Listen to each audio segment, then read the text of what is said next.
Hey, what's going on, y'all? Back with another one. Back with another one. The refreshing part two, refreshing part one.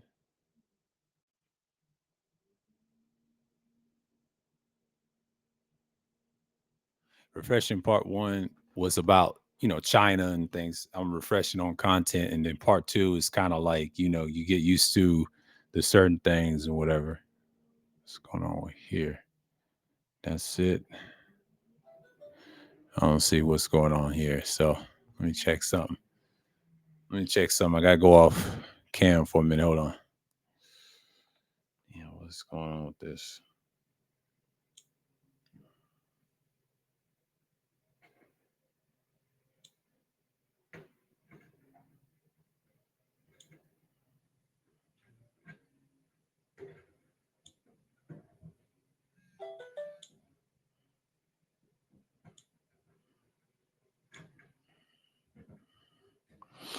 I gotta see what's going on here.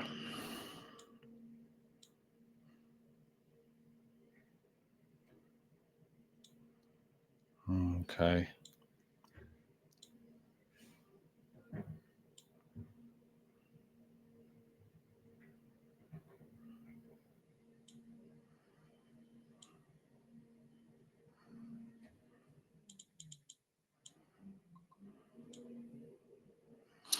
People are dying young, I guess.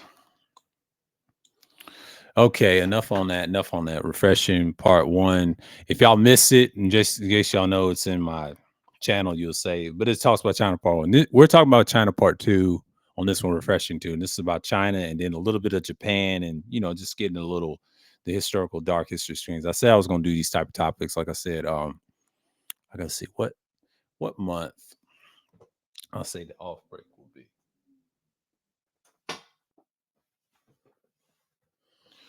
Yeah. Let me check my calendar. I won't do another one. I'll drop a pre-record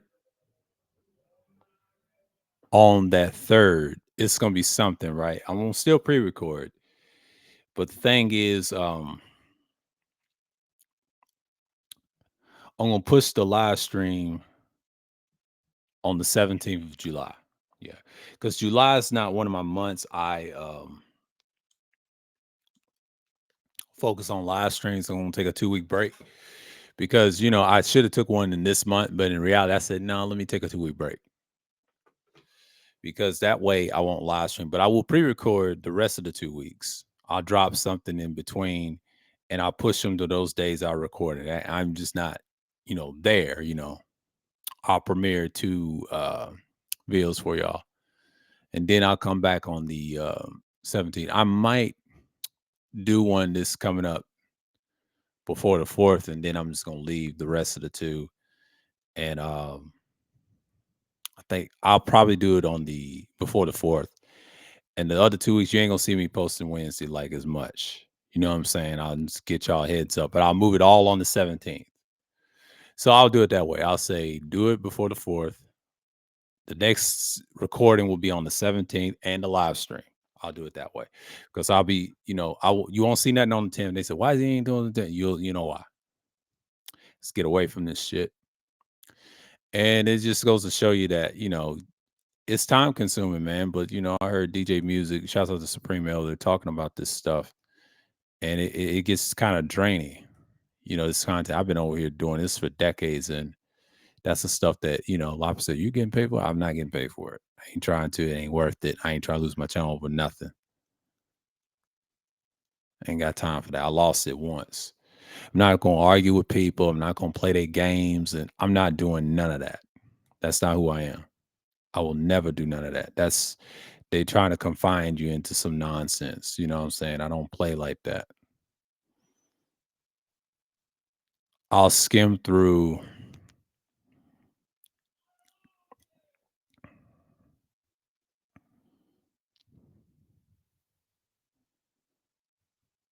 the Jonal mass will stop right there. I'm gonna have to skip a couple of these. I don't want to deal with the phenotype arguments. You know what I'm saying? The indigenous. I'm gonna stop it. It's gonna be where the women is. we're gonna stop it right there. We'll keep it to the upper caveman or whatever. I'm gonna read a little bit of this. Okay, so let's continue. Let's continue. Let's share screen. Ancient China. This is part two, by the way. Now you get to see that. You get to see that. Let me pick up the screen, and we're talking about all this right here. So part one, we talked about the refreshing of China, the beginning, where it all came and all that. If you miss part one, it's refreshing one. Check that out. That talks about China. And refreshing two, just brush off some history. And this is China part two and all that. Talking about ancient China and all this sort of stuff. Part one is talking about China. I know I didn't get a lot of views, but that's okay. But if you missed it, that's fine. If you're new. Okay. I ain't gonna say reaching. This is part two of China, ancient man and his civilization. That's what the guy said. Shouts out to realhistory.com. That's where the source comes from. Shouts out to the brother. He's putting in good work. He's got a lot of information out there. It's dug into the ground, so whatever. And it's being modified to see who's who on here. Okay, ancient Homo sapiens, modern man, first began to leave Africa. He said leave Africa. That's what they call it. It was called something else, really. But shouts out to him for saying he's in modern terms. He say Africa at about 60,000 BC, 60,000 BCE. Yeah, 60,000 BCE. These Africans had the Great Migration east, but the first OA8 migration saw blacks with straight hair. Taking a route along across the coast of Asia, the island hopping across the Indian Ocean to Australia. The Australian Aborigines see below, and then making the way South America remains called Lucia in Brazil. See, that's that. Like I told you about the Aborigines coming over to America, they was Aborigine. They used canoes to come over here in Brazil and all that stuff. Lucia and like I've seen the documentary and all that. That's what your original Americans come from. That's where they come from. But you got brothers believe we're Aborigines, but we're not. Those are those people. It was a different set of them. Happened to got wiped out by other groups of similar people of their genetic gene pool.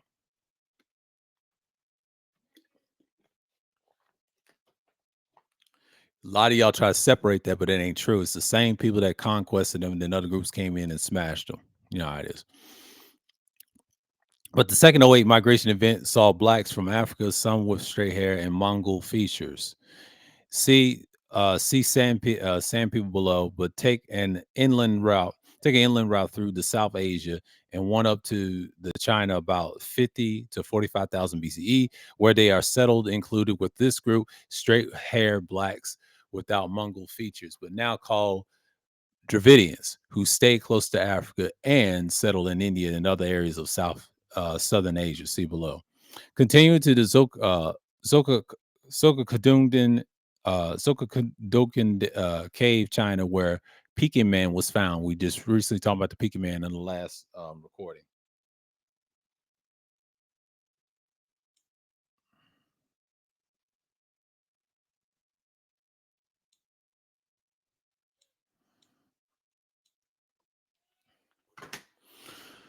And that's what we talked about in the last and refreshing one. If you missed that, I talked about the Peking Man as well in the tail end of the video. So Peking Man was found at the lower level. There was also the upper level, the upper cave. When we're talking about, okay, this is a Chinese terracotta soldier of the Qin Dynasty, 221 to 206. I mean, 206 BCE, 221 to 206 BCE. That's this guy right here. Okay, and then upper cave, but it's situated in several layers of the Peking Man on the upper part of the Dragon Bone Hill. This cave was discovered in 1930, excavated from 1933 to 34, during which the time was with the roof and the north facing opening, where the removal of the excavations found evidence of human habitation in the cave dating back to 10,000 to 20,000 years ago. But this cave was divided into the upper level living in quarters and a lower level burial ground, while in the small recesses on the lower level acted natural animal trapped. But the finds of the unearthed, including 3 humans, skulls, and other remains from at least the right individuals. But identify as Arabic, I mean, archaic Homo sapiens. Yeah, they said call them archaic Homo sapiens. Also, the white powder sprinkle around the remains of the lower level indications inhabitants practice burial rites. In 1934, a German anthropologist, Franz Weidenreich, and then the reason why I don't say that fake name, by the way, that's we already know that's Esau, one of them. Okay, became honorary dictator. I mean, not dictator, honorary director of the laboratory. The vaccinations continue uncovered further three skull caps in 1936, altogether in 1941. But the bulk of the finds were lost. The bulk of the finds were lost and never been recovered while being transported into safety. But unfortunately, Weidenreich had copies of the fossils to preserve their physical characteristics.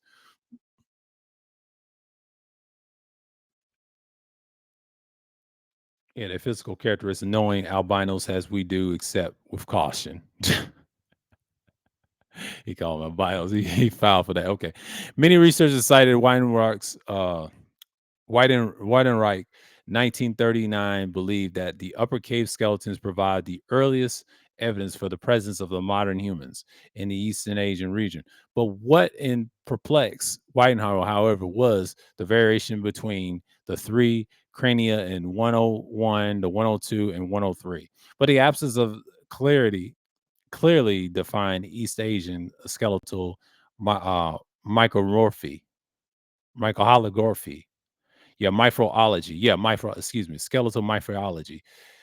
When discussing the racial affinity of these cranial 101 and was considered to be a primitive Mongol. I ain't gonna say the other word, primitive Mongol, right? I don't subscribe to that term, but 102 and Malaysian and 103, the Eskimo, right?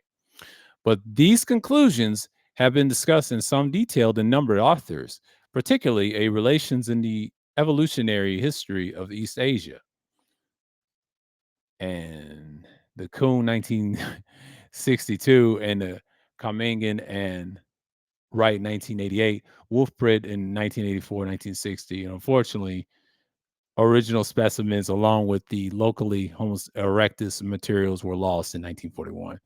And the Sharpio 1975 can throw. Okay. So enough of that reading.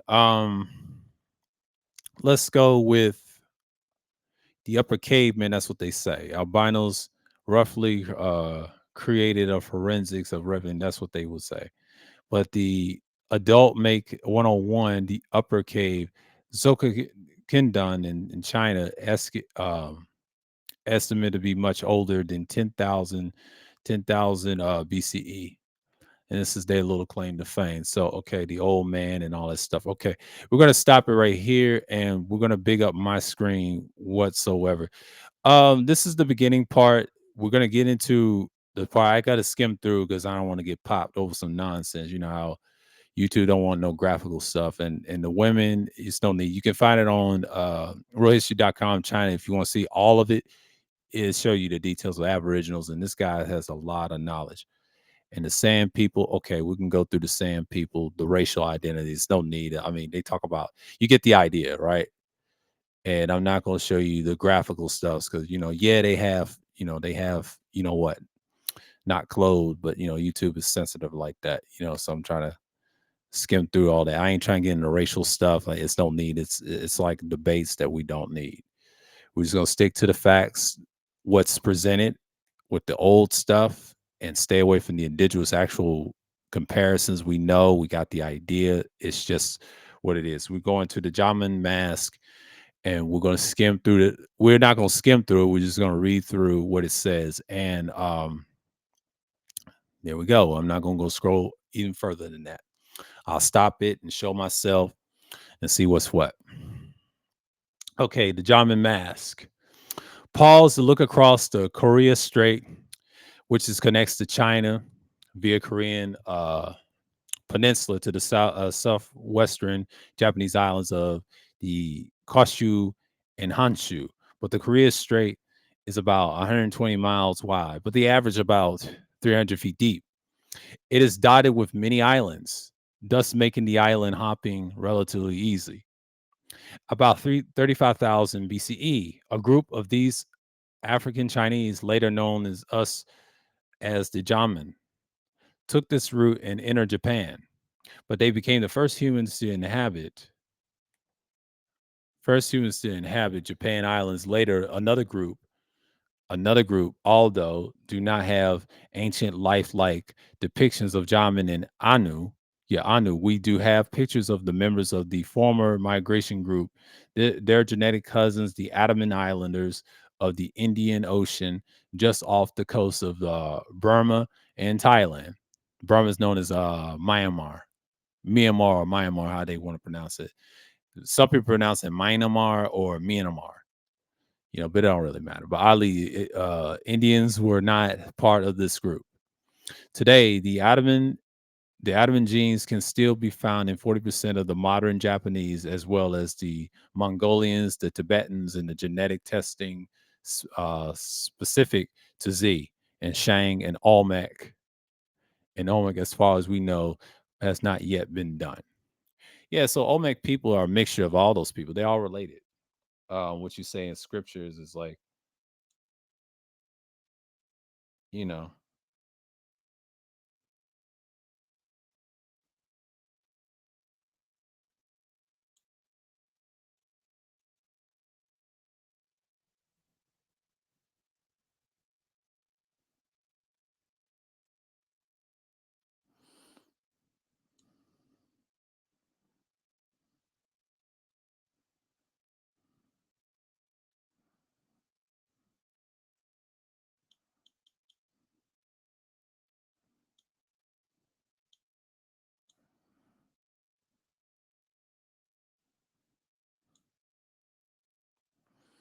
all right.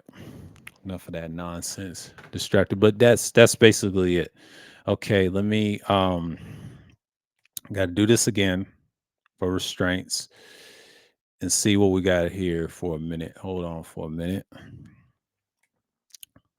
This little I got so much shit going on in the background, but bear with me. The John, we'll get to them in a minute. So the ancient Ottoman people, we're gonna skip that. The fake Jamin figurine for the Europeans and Japanese are becoming expertly artifacts. Okay. We're gonna stop it. Okay, we're right at the right spot. Okay. Let's see right here. We are going to say conquest of the Black Shang. We'll talk about this in a minute, but let's go here. Let's continue on with Jom Japan. That's the subject matter to deal with Jomon or something like that, or the Jomon of Japan, right? Ancient Homo sapiens, modern man, have began left Africa. We talked about this 70 to 60,000 BCE. There was two great migrations east. But the first occurred about 70 to 60,000 BCE, but this is to follow a coastal route and eventually reach Australia. But the second wave of migration occurred about 60 to 50,000 BCE. These may have been the big game hunters who followed the inland route in search of the game, but they have researched China by 50 to 45,000 BCE, right? The Jamin or Jomon of Japan. That's how they want to pronounce it, or Jomon Japan. By around 40,000 BCE, the Galatian had connected to the Japanese islands with the Asian mainland based on the archaeological evidence between 35,000 BCE, 30,000 BCE. These Homo sapiens have migrated to the Japanese islands from eastern to southeastern Asia. They there they have established a patterns of hunting and gathering and stone tool making, stone tools in habitation sites. Any human fossils and from this period has been found throughout the island of Japan. So yeah, Japan. I never been. I would love to visit, but they probably had this dude found these, and this is what you see: the statues of the Jama man. The Chuku Dogu has insists in a horizontal bands, blah blah blah, representing the tattoos, cross. chest, pelvis, of course, and all this other stuff. Most Black Middle Easterners, 2000 to 1000 BCE. Depictions of Hebrews and others. Yeah, yeah, yeah, yeah. You get the idea, right? You get all these statues and all that. And I think I talked about this before a little bit, but I didn't go in depth. But shouts to this brother right here putting more. These ancient Japanese cultures evolved from these early settlers to Jomon to the Ainu and the Jomon culture, which encompass the great expanse of time and constitutes Japan's Neolithic period. Its name is derived from the word chord markings that characterizes the cremix and made during the time the early Jaman people were semi sedentary. Yeah, they were semi sedentary and they lived modestly in pit of dwellings around arranged from around the central open of spaces, obtain their food by gathering and fishing and hunting. So that's what they were. You see these statues, you see this stuff, and it's inevitable. But this is Javan culture, Anu, a mix of that, the early Japanese culture, and you just look at the things that mattered, and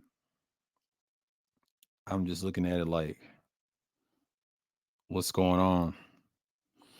And I'm just looking at it from a factual perspective. I mean, how much time we got? I don't want to take too much time reading. Okay, we got 21 minutes. We're doing good. We're doing good. This is gonna be, yeah, I said it's gonna be a long one. I won't take my time, let it upload and all that. Get everything crammed in here. It's gonna be a little long one. All Jamin pots were made by hand without the aid of wheel and pottery and building up to the vessel from the bottom with a coil upon coil of soft clay. As in other Neolithic cultures, women produced these early modern potteries. The clay was mixed with a variety of the adhesive materials, included mica, lead, and fibers, and crushed shells. After the vessel was formed, tools were implied and smooth both and the outer interior of the surface were completely dry. But it was fired. It was fired in an outdoor bonfire at the temperatures of no more than 900 degrees Celsius, more than about 900 degrees Celsius. That's what they call it in temperatures wise, Celsius. Or Fahrenheit is probably higher than that, probably 100 or whatever. Okay, because the Jamin period lasted long and is so diverse, historians, archaeologists often divide it into following phases. Excuse me. Incipient Jamin, 10,500 to 8,000 BCE. This period marks the transition between the Paleolithic and Neolithic ways of life. Archaeology, archaeology archaeological findings indicated that the people lived in the simply surface dwellings and fed themselves through hunting and gathering, but they produced deep pottery. But the cooking containers who pointed the bottoms and a rudimentary cord markings among the oldest examples of pottery known in the world. So yeah, initial Jamin, 8,500 BCE. That's these potteries up from 10,500 to 8,000 BC. That's incipient Jamin. The initial Jamin, 8,500 BCE.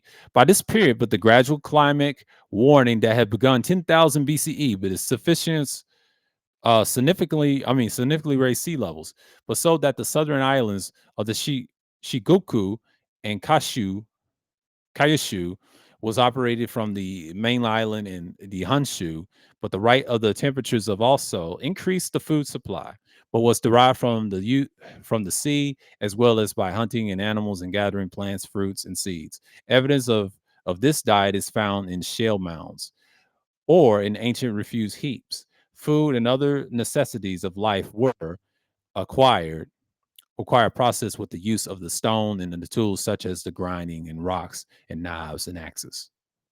Okay. The early Jamin, 5,000 to 2,500 BCE, continents of the shell and knowns and mounds at a high percentage of the people that daily diet continue to come from the oceans and similarities between the pottery and produced in Kyushu and contemporary Korea suggests that regular commerce existed between the Japanese islands and the Korean peninsula. But the inhabitants of Japanese islands lived through square shape. square-shaped pit houses that were clustered in small villages, but a variety of handcrafts, including the cord marking of the earthenware of cooking and storage vessels, woven baskets, bone needles, and stone tools were produced for daily use. So that's what they were, and that's the early Jomon right here, early Jomon, and this is initial Jomon right here, and this is the incipient Jomon. The middle Jomon, 2500 to 1500 BCE. This period marks the high point of the Jomon culture in terms of the increased population, production in handcrafts, and the warming climate.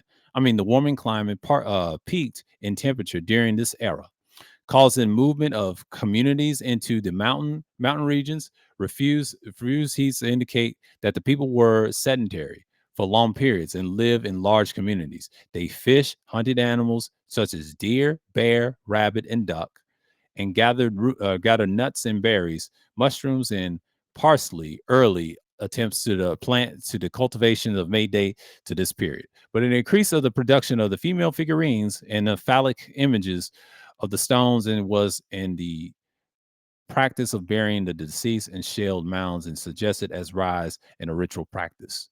That's what you got. This is the middle Jamin, and then you got the late Jamin, 1500 to 1000 BCE. As this climate began to cool, the population migrated out of the mountainous and settled closer to the coast, especially along with the Honshus and eastern shores. Greater reliance on the seafood and innovations in technology such as the development of the toggle harpoon and deep sea fishing techniques. This process brought communities into closer contact, as indicated by the greater similarity among artifacts, circular ceremonial sites compared to assembled stones, in some cases numbering in thousands, and large numbers of figurines show a continuing increase in importance and attachment of rituals. That is late Jamin, and of course, the final Jamin, 1000 to 300 BCE. And this is right here. By 35, 350, about 350 BCE, a Mongol group called the Yayoi, okay, called the Yayoi, the progenitors of modern Japanese. Let's read this again. By 350 BCE, Mongol group called the Yayoi, the progenitors of the modern Japanese, migrated from China and invaded and conquered and destroyed the Jomon civilization. The Jomon people do not exist today. However, it is likely that because of the crossbreeding, their genes exist in today's Japanese. There's some truth to that. Most Japanese are an admixture of what this guy's saying of the Jomon people and the Yayoi people. That's why they look the way they do today. It's a different culture. Yes, they're a little darker. Some of them are lighter, but they come from this culture right here. They come from the old Jamin culture. Some of them add mixtures of that and a mixture of the Mongol culture, the mix, right? And that's why they looked a certain way. So we know. So the skull late Jamin left, and the skull from the middle is Yayoi, Japanese, period, and right. Note that the Jamin skull is obviously indisputably, they use the word. I don't use that word, Negro. I don't use the word with the other words. You know how I'll sign. And but shouts to the brother. He didn't have to use it. Just say Negro, and that's it. But I don't use that term at all. But that's modern term. That's what they would call it, right?